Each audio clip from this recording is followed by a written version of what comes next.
Hi everyone, and welcome to another episode of the Simple Knit podcast. My name is Elina, and you can find me on Instagram and Ravelry as Simple Knit Co. This is just my little corner of YouTube where I talk about all the things that I've been making recently, mostly knitting. And thank you so much for joining me. If this is your first time checking out the podcast, welcome. I hope you enjoy. And if you are a returning viewer, as always, it is lovely to see you again. Not much has really changed, I think, since last time I podcasted. Everything's still pretty locked down, so I hope you're all keeping safe and well, and your families are safe and well, and you're able to stay home if you can, and if you are still having to go to work, you're able to do that safely. But I hope you're all keeping safe. It's a lovely sunny Monday morning here in Brisbane, Australia. It's about 9 o'clock or so. It is a public holiday today. It's Labor Day, but time doesn't really mean anything anymore, so it could be it could be any day, but it is a public holiday. But yeah, it's been a little while since I shared what I've been making, and because we haven't been able to do much, I've been knitting quite a lot. So pour yourself a drink. I've got the dregs of a coffee here. And let's talk about the making. So the first thing, I'll do what I'm wearing first. So I'm wearing my Flaum cardigan that I made last year. This is a pattern by Justina Lokowska it was from an old issue of Amirisu magazine, but it's quite an old pattern, so it's readily available on Ravelry, and it's just like a fisherman's rib cardigan. I made it in Great Ocean Road woolen mill merino alpaca. I got there eventually, and I really like this pattern. It's a really nice cardigan, and these like color changes aren't as obvious in real life. They're just quite obvious on camera where there's those big color breaks, but you can't really see them not on camera. But yeah, I love this cardigan, and I'm also wearing a finished object from last podcast that I completely forgot to share with you. So I made another Best Beret by James and Watts. I did make one of these for my mum, but this is another one. Oh, the sun's just gotten a little bit bright. So yeah, this I just made out of some grey alpaca from my stash, and I really like it. It's a really fun little beret pattern. As I said, I've made two. I already have plans to make another one with some other yarn from my stash, so it's a really great pattern, and yeah, I really like it, and I've been wearing it quite a lot. So yeah, I can't believe I forgot to mention it last time, but once again, made it in like a day. It's a really quick and easy pattern, and it's really cute. So this one is the larger size, just in the classic silhouette, and with just one little stalk on the top. And as I said, it's from some grey alpaca from my stash, just some DK weight yarn. I think this is the yarn that I made my white horse jumper out of. So yeah, it is a little bit tight.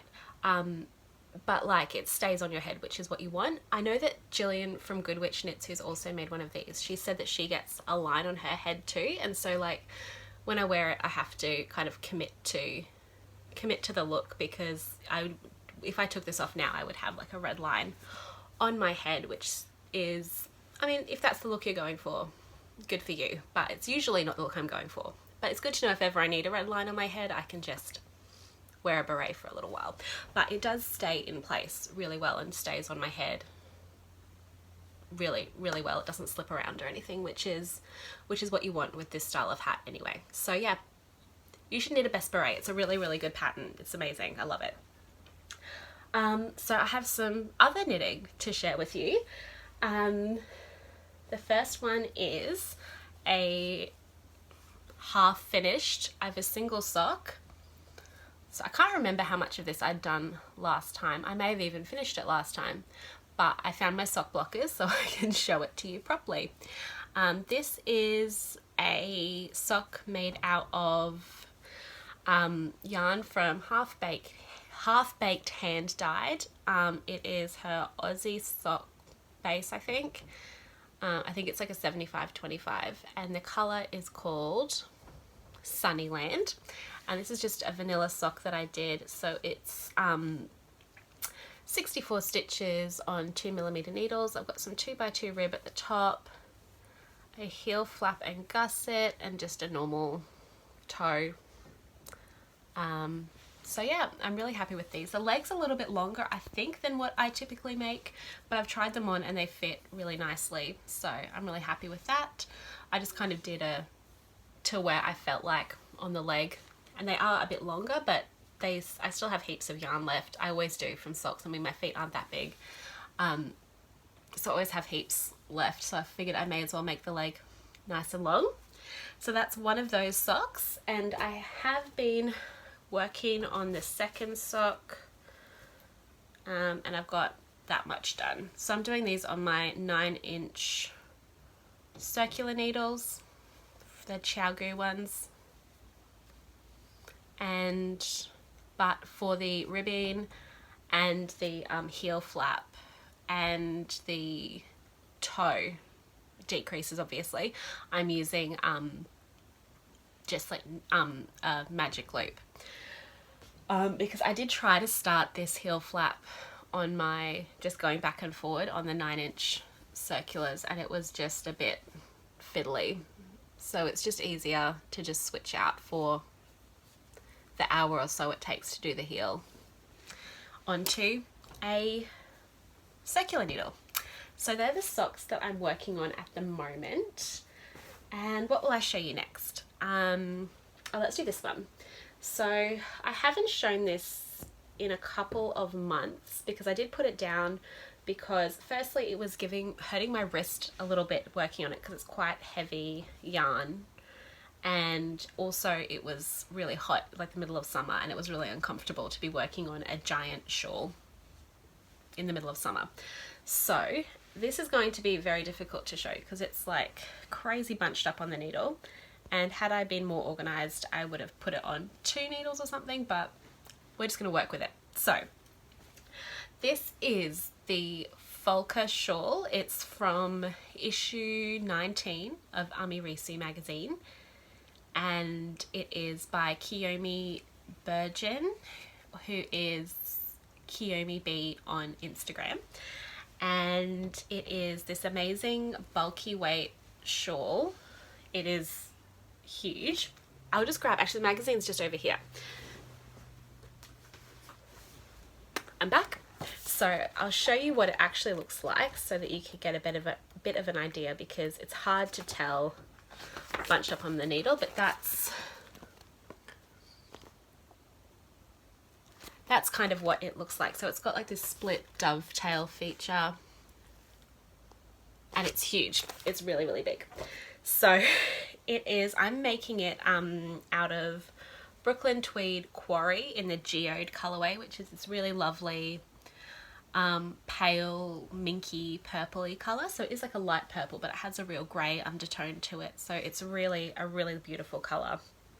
I have made a hat for a friend out of this before, and I just love the color so much, so I wanted a whole shawl of it for myself. So I think I've used 4 skeins of Brooklyn Tweed Quarry for this. So yeah, it's massive, and it has this fun cable detail up the center, and there's a little stitch marker, so that's where it was the last time you saw it. I hadn't got to this vent split yet. It's got a little vent here. This is not helpful, I don't think. It's nearly finished, so I should have just waited until it was finished to show you, but whatever. And then you just keep going, so it's kind of triangular but with that vent split in the middle, and this really lovely textured pattern. Sorry, the sun's just gone really weird, but whatever. Yeah, this lovely like textured pattern on the sides. So I really love this. It's kind of quite, even though now the rows are really long, it's really addictive to work on. I'm up to, there's kind of like a ribbed border. This is like this little band and then like a ribbed border that I'm up to. And yeah, I'm really, really enjoying working on this, even though it's now super heavy and the rows are really long. But I'm still, because it's pretty mindless, like it's just, at the moment now, it's just 2x2 rib, with a couple of increases that are quite easy to keep track of. So, I mean, it's pretty mindless.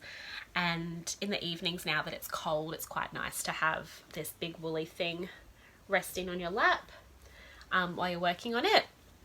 I have about this much yarn left, which should be enough because you do this 2 vents, you work from 2 balls of wool at the same time. So, I mean, you could just do one side and then the other side if you really wanted to, but it's probably easier to just work on it all at once because that's what the pattern says to do.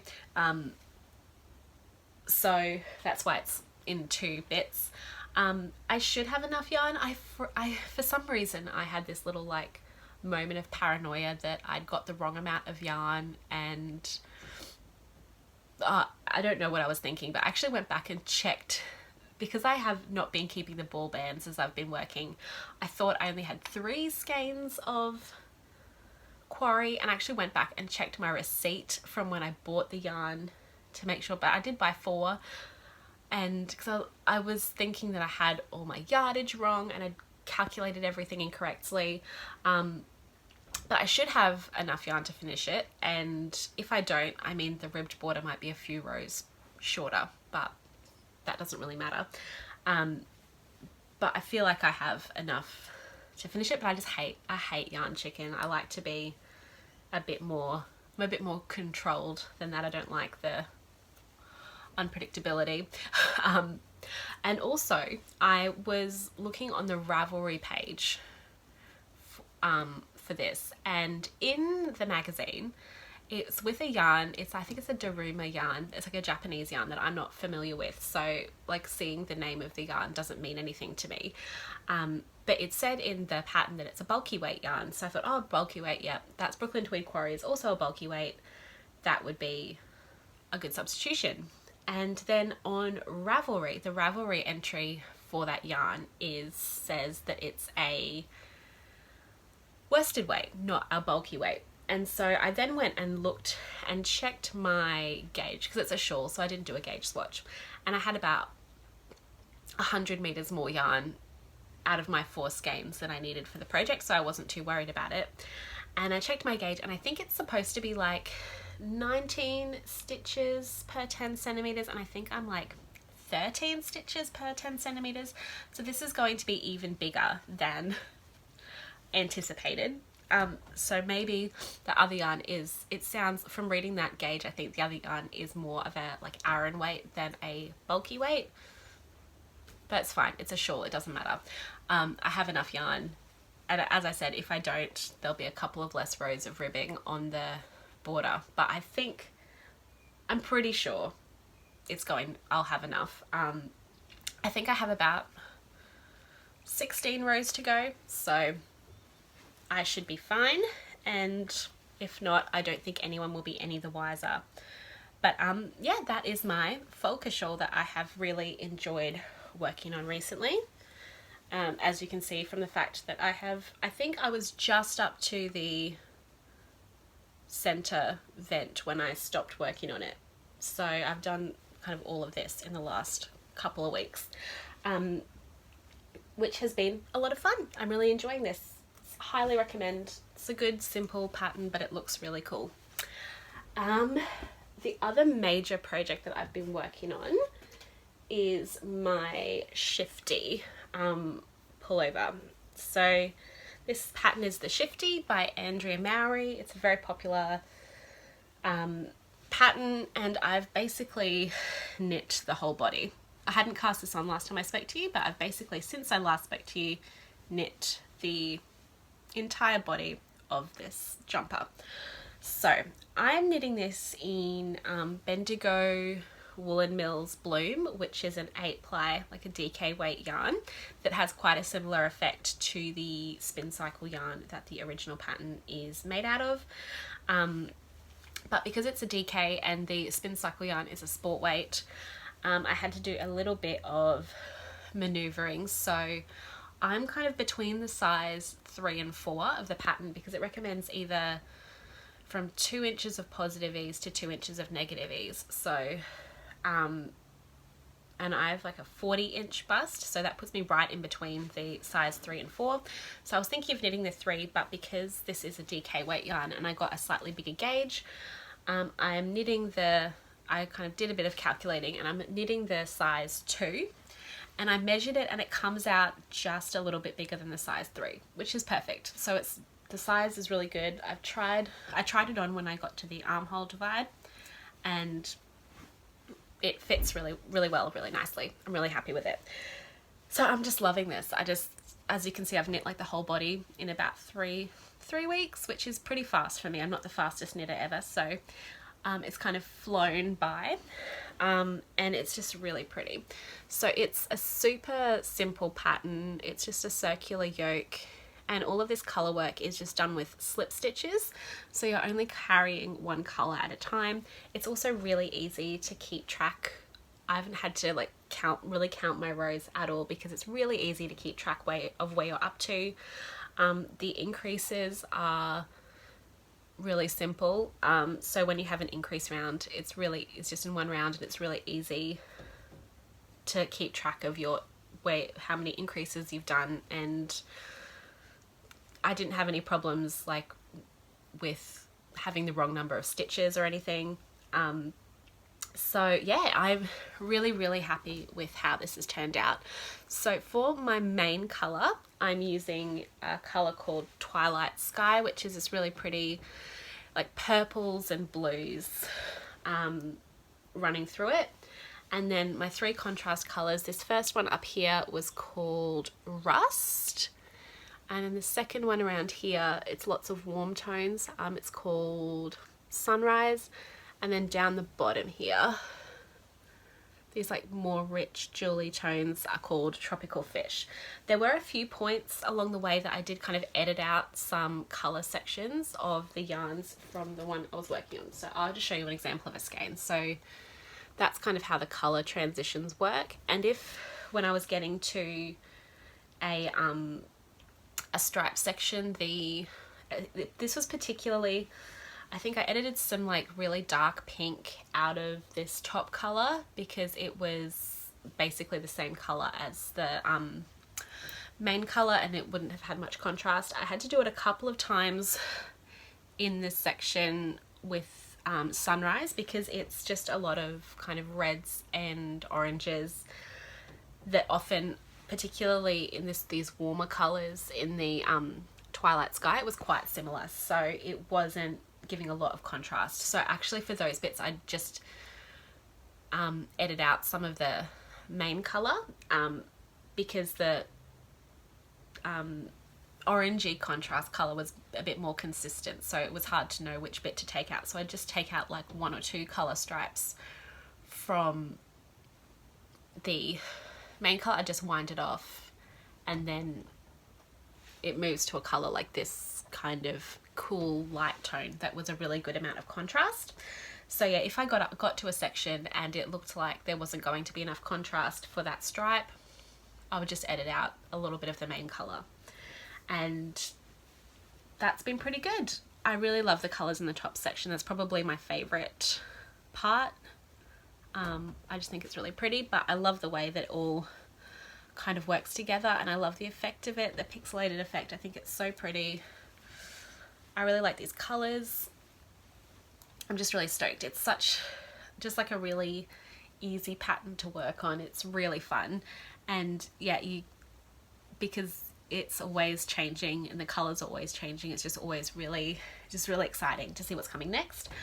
I just have a couple of rows of ribbing left on the bottom here, and then it'll be onto the sleeves, and then I'm done, because you start at the top and do the neckband, no seaming, be done. So yeah, that's my Shifty, which I'm really, really happy with. And like where you change the colors at the back, there's like just a little bit of like a crease, not even really a seam, it's just a crease. So, and that's right down the center of the back, so it just looks like a seam down the back. It's really good. It's a great pattern. There's a reason that a million people have knit one of these, because it's really, really great. And yeah, I'm really stoked. I just can't wait to wear it. And now that it's finally a little bit cold, I'm just really, really thrilled to have lots of big knitwear pieces to wear. So that's all that I've been working on recently. I do have a couple of projects that I really want to start. So yeah, I just want to really finish what I've been working on. And I think that's about all I have to chat to you about today. So that felt like quite an abrupt ending. But yeah, that's everything that I've been working on, and I just am really kind of focused on getting them finished so I can start new projects.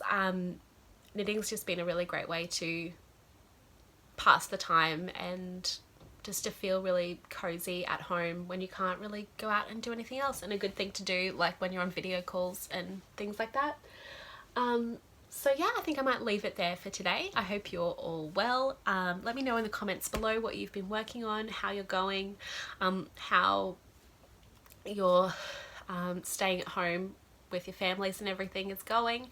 Yeah, I'd love to hear from you. So come and say hi in the comments or on Instagram, and stay well, and I'll see you next time. Bye.